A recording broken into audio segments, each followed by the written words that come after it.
what should they do this offseason to improve this team?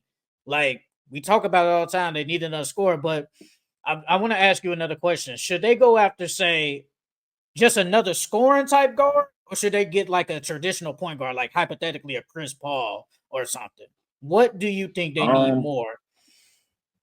Honestly, I'll let Jalen Suggs rock out at the one and just go get more shooting. They just need more shooting. Because Paulo and Franz, we've seen that they can do it on their own. We've seen that they can create for others. And then if you got Jalen Suggs is another playmaker that they have. You just need people that's gonna knock down their shots. That's all it is. Because when Paulo and Franz are getting doubled and somebody's wide open in the corner on the wing, you need somebody that's gonna knock down that three. That's really all they need is shooting. That's legit it. I just the defense is great, and whatever guard they get, they can make up for, say, their defensive liabilities. I Something tells me I feel like they need another, like, a legit point guard to like set Paulo and Franz up, because you talked about it like last week. You really don't want Paulo to be like your legit ball handler. Franz is actually probably a better ball handler than him.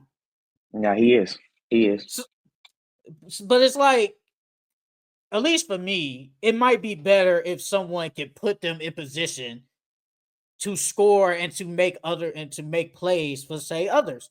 Like Chris Paul is a free agent, but there's a chance Spurs might sign him back.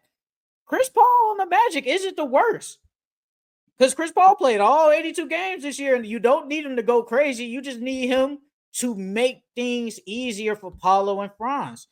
But if somehow they get, say, a Kobe White or Anthony Simons, I'm definitely not upset. I think that would be tremendous for them. But having another Anthony is the piece. That's the piece. That's the one. you think that's the Because guy? he's big. He no, that's legit the guy. He's That's the guy. big for a guard. He can shoot the ball very well. He's not a liability on defense either, so it's not like you gotta hide him. So that's the guy. That's the guy. And I agree. They just signed Wendell to an extension. Wendell is the type of guy that he really can't be my starter. Like, I think he could be my center if my starting center goes out for, say, a month. I'm cool with Wendell being my center for a month. But for the Hmm. whole 82 games, I can't roll with it, man. I can't Hmm. roll with it. I think they need to go out there and get, I don't know what, like, really good bigs are out there off the top of my head in free agency. I know Capella's out there. Valanciunas might be up for a trade, but they just need somebody else that's not Wendell to at least start. He could be my backup, but to start, no.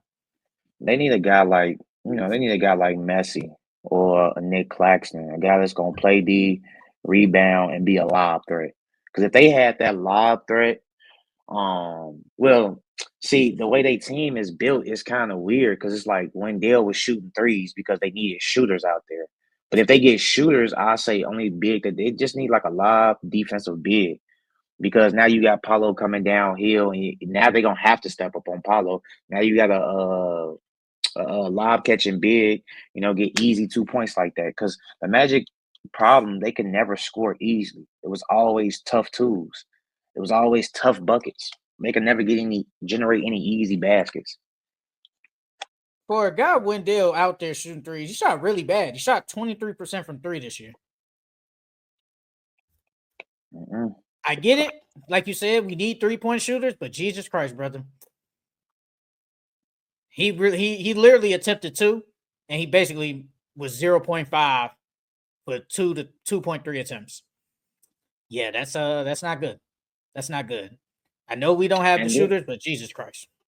he only as my big man, as my start, he's 6'10". As my starting big man, you only giving me 7 rebounds. I need at least a double double from you every night. I Why, need at least a double double. bro? I feel like he like 6'8" or 6'9". Like Yeah, he looked kind of yeah. small out there, low key. Look, man, this is a Bulls pick, bro. And it's crazy because coming in from Duke, they said he was great defensively. He had potential to, stretch out and shoot the three ball. But so far, Wendell hasn't shown any of that. I mean, he's shown flashes, but to be consistently that good, I haven't seen it. I think they need to upgrade their bench. I think they need to upgrade their bench, like, cause you got Anthony Black. We think highly of him. Caleb Houston, yeah. Gary Harris, we know what Gary is now. We know what he is. Cole Anthony, I mean, Cole Anthony is just a spark. He's just a guy that's a streaky guy. He's a streaky scorer. He gonna give you that, like we saw against a player. He gave you that great playing game. Ain't seen nothing since. Goga Bataze, He I decent. mean, Goga decent. for Goga's a decent. backup, he's okay. Tristan Da Silva, he should have an expanded role in year 2. And Jonathan Isaac. Remember, Jonathan Isaac had that great year. He tore his ACL. He really ain't been like that since. I feel like, because they played him at center. I thought they would kind of play him as the backup center. He's great defensively. Offense ain't the greatest, though, and he can't shoot. So it's like, what do we do with that? Honestly, I would try to trade him. I would try to trade Jonathan Isaac. Try to get somebody back. Probably another shooter, like you said. I'll probably get rid of him. Maybe like add Jonathan Isaac, maybe a Cole Anthony. Try to get whoever out there, That's what I would try. I try to get rid of him. Because he's not going to start anymore because you already got your forwards in Franz and Paolo. So it's like, what do you need him for? Lately, I was gonna say only thing I can think of is him playing backup center role. Because he can shoot. I think his career high shooting was what year was this? It was 2022, 2023 season. He shot 40% from the three. And then he shot 37%. Yeah, 2022, 2023. How many games he played that year? 11. Only 11. But that was his best year. And then the year after that, he played 58 games and he shot 37%. That's not bad. How many attempts? What, like 2 or 3? No, 1. Well, yeah, 2, 1.9. So you could say 2. And he hit like 1. Okay. So, yeah. So, I mean, he can stretch the floor a little bit. It's just that he's never healthy. This year was the most, besides his second year, it was the most games he played with 71. Yeah, it's pretty good. It's really good for him. I still get rid of him, though. I still get rid of him. Because he can't do nothing. I need something back, like, send him over there to Portland. We talked, didn't you? Hey, it's crazy because when we talked about what teams had the brightest future, you said they needed a forward.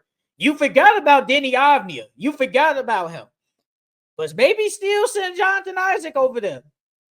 I didn't forget about Denny. They still need somebody else. You didn't bring him up, though, when we was talking about it. You didn't bring him up. You didn't bring him up. That's why I was like, I guess you forgot about it, but you say you didn't. But you just didn't bring him up when we talked about it. Because I was like, they definitely have a forward in Denny Avnia. He had a really good year for them. No, they need another one, Jay. They need somebody else to put next to him. Sumani Kumara. What about him? He's limited offensively. I don't know. It's tough over there. It's because he's limited offensively, and then Danny isn't really like a go-to. He can score. Don't get me wrong. He's had a lot of 30-point games, but do you want him to be your go-to scorer?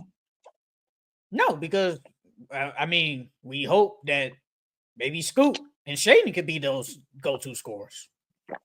Because if Scoot doesn't live up to the hype, it's only scores that you're gonna have in that lineup. It's probably, Danny, Shaden Sharp, and then the rest are gonna be there for defensive purposes. That's gonna be like the Orlando Magic all over. Yeah. Corey Joseph getting starter minutes. It's like, bro, Corey Joseph is there just to mentor. But the fact that he has to play is actually pretty sad. Not gonna lie. So I think they need, like you said, more shooting. They need to fix that bench. If they can fix that bench, I think they'll be good. I think they'll be okay, and we can see, a team that could potentially be a top 5 seed, maybe even top 4. You never know. Because as long as Paolo and Franz out there, bro, this is Paolo and Franz is basically what Jason Tatum and Jaylen Brown was when they were young. It's the same thing, bro. Because because Jason Tatum, Jaylen Brown is like, we don't know what they could be. They haven't won. Now, maybe Paolo and Franz could potentially win in the future. It took time for Jason Tatum and Jaylen Brown. It took 6-7 years for them to win. So it's just got to take time for Paolo and Franz, especially if the Magic could put the good pieces around them. They could be scary. They could really be scary in the East. And luckily they are in the East because it's way easier over there. But they got some stuff to do. It's not the Miami Heat bad, but they got some stuff to do.